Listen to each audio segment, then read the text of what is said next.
When discussing certain topics, it's important to first establish which model is being discussed. Historically, these have changed and developed with the passage of time and the introduction of new ideas. Our changes in the perception of the universe can be seen through what we now know as the solar system. Welcome to today's video, where we're going to talk about how our understanding of our solar system and universe has changed across time and what the current consensus is. Initially, as a pioneer of science, Aristotle understood that the Earth was not flat.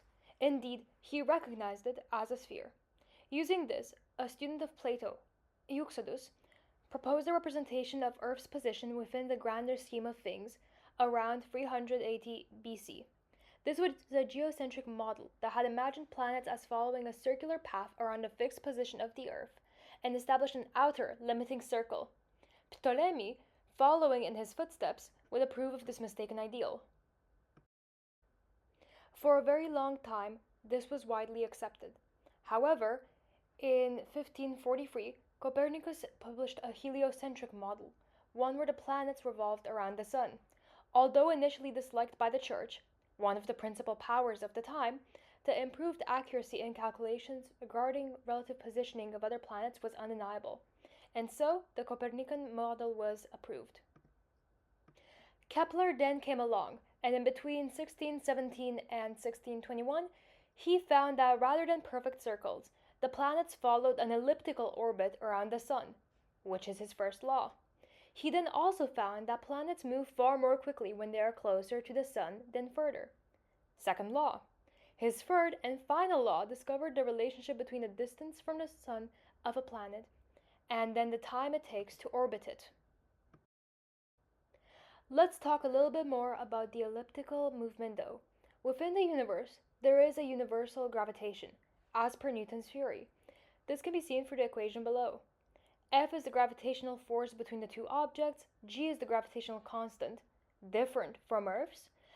Capital M and lowercase m are the masses of the two objects, and r is the distance between the centers of these two masses.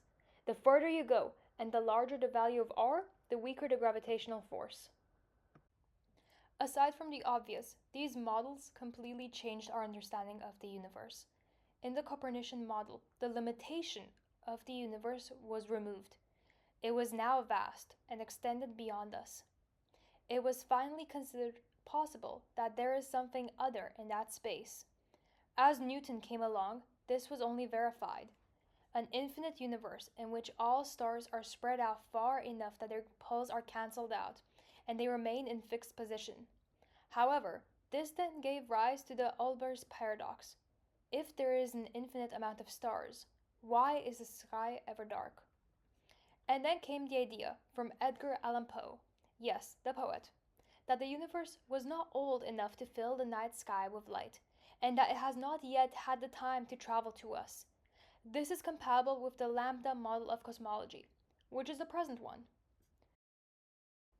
We can detect all the emitted light and energy in the universe by measuring the cosmic microwave background, from even as far as 380,000 years after the Big Bang. The type of energy released shows that it was emitted from somewhere hot and with immense pressure. There are some small visible wrinkles in the temperature, however, it is mostly a universal distribution of energy, which makes it difficult to identify where the Big Bang actually took place. What we do know is that the amount of energy released is immense. At the very beginning, everything was a hot and dense plasma. Free electrons and protons scattered photons constantly, but trapped them in something like a fog. It was only after 380,000 years that cooled down enough in order to make the universe transparent and to allow for the movement of light. This forms something almost like a wall between the movement of energy. The universe isn't like a static box, frozen in time, with changes occurring within it. Rather, it is changing with the progression of time as we know it. The expansion of the universe isn't the movement of the matter within it, such as galaxies, from one point to another. Instead, those points are being stretched.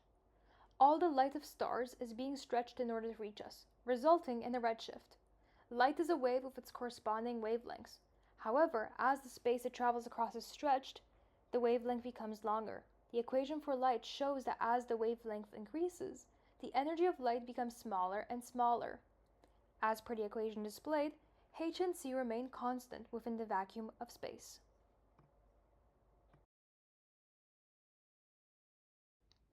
And that's it for a brief overview of the solar system and a bit about how our universe is, indeed, not a finite little dome.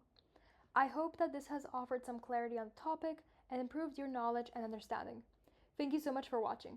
Drop any topic recommendations in the form below and questions in the comments. I hope you've enjoyed enough to like and subscribe. Stay tuned for the next video and have a wonderful day.